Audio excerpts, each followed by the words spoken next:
Hello mga Lodi, good morning. Good morning, good morning mga Lodi. Isa naman na naman mapagpalang araw mga Lodi. Ngayon magluluto ako ng bagoong alamang mga Lodi. Ayan, makikita nyo dyan. Meron akong alamang. Ako ang gumawa din yan mga Lodi. Kamatis, sili, may pork belly, bawang, sibuyas, at suka. Hindi ko na pakita dyan mga Lodi yung asukal na brown at saka yung kalamay, yung mascabado ba. Ayan. Tapos naglagay din ako dyan ng oyster sauce mga Lodi. Una muna mga Lodi, ilagay natin sa kawali na walang mantika yung ating mga pork.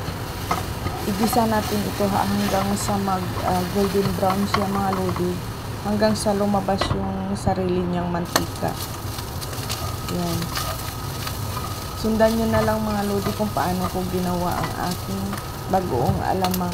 Sobrang sarap mga Lodi, at saka sobrang bango niya.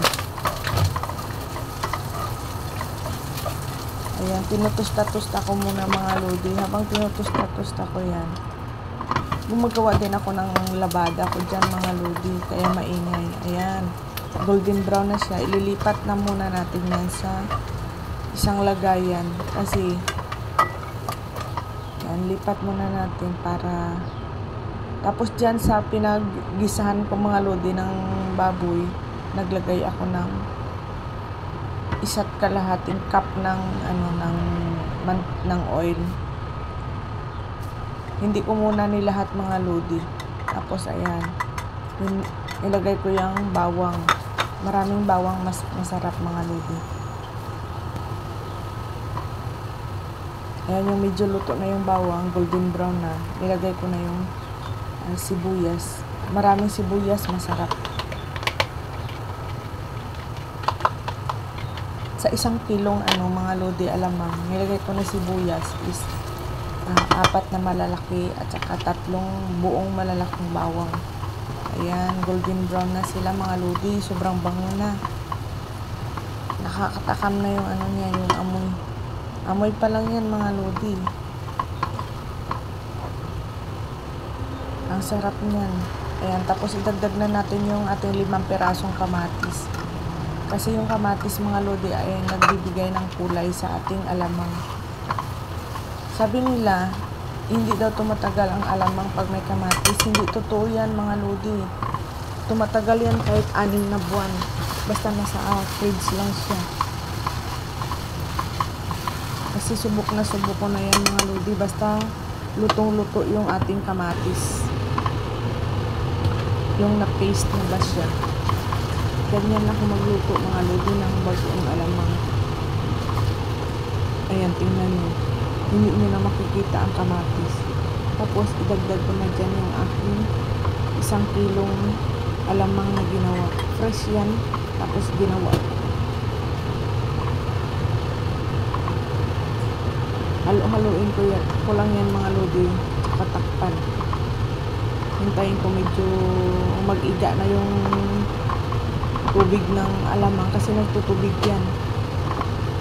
Tapos idadagdag ko yung suka pag medyo naiga. Hinahalo. Paminsan-minsan mga Lodi, hinahalo-halo ko kasi baka manikit yung sa pinakailalim niya. Pero yung apoy dyan, nasa medium lang.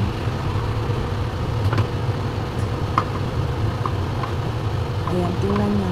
Yung kulay, ang ganda na. Dahil sa tomato yan mga Lodi. Marami tomato, mas masarap. Kulay. Tapos ayan, nilagay ko na yung aking suka. Yan. Ganyan na suka ang ginagamit ko. Kasi ito mga Lodi, hindi pambenta. Pang konsumo lang namin dito sa bahay. Hinahalo-halo ko sa mga luto. Kaya pag kinakain din namin mga Lodi. Tapos yung chili kong ginagamit, yung garlic chili din ang ginawa ko mga Lodi. Tatlong kutsarita muna ang nilagay ko kasi tinatansya ko baka maanghang na. Ayaw kasi ng mga bata ng sobrang anghang. Yung gusto nila yung katamtaman lang yung anghang. Tapos ayan, naglagay ako ng star anise at saka laurel para lalong bumango yung alamang.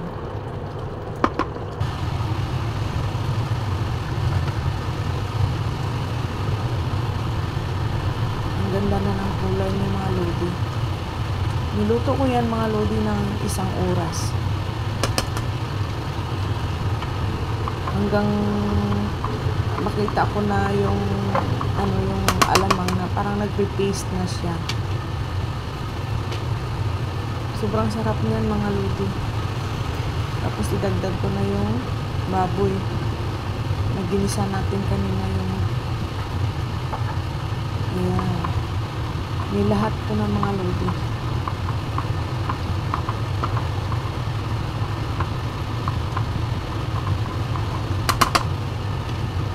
Kung naaamoy niyo yan mga lodi, sobrang bango. Kasi yung alamang is fresh. Ginawa ko siya 2 araw lang, tapos niluto ko na. Sobrang bango niya. Hindi siya yung katulad sa binibili ba sa palengke.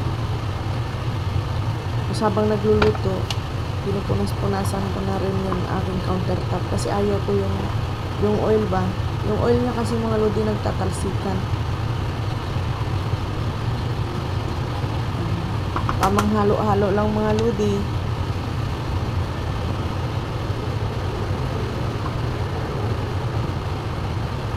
Lagi kong hinahalo talaga. Mga every 3 minutes, 5 minutes, hinahalo ko siya mga lodi. Para hindi manikit yung sa pinakababa.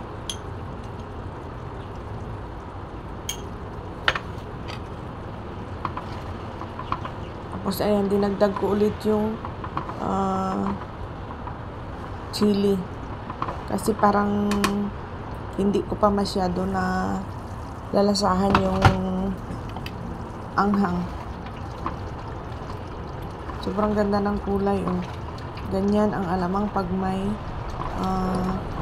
tawag dito, pag may kamatis. Ayan mga lodi, nakalimutan ko pala pindutin yung yung camera. Ayan mga lodi, luto na. Nakalimutan ko pala pindutin yung camera. Akala ko naka-on. Hindi ko na naipakita sa inyo ang paglagay ko ng ibang mga sangkap. Ayan, tingnan nyo. Luto na siya mga lodi. Nagpe-paste na siya. Kaya pag ganyan na, okay na yan. Thank you for watching. Bye!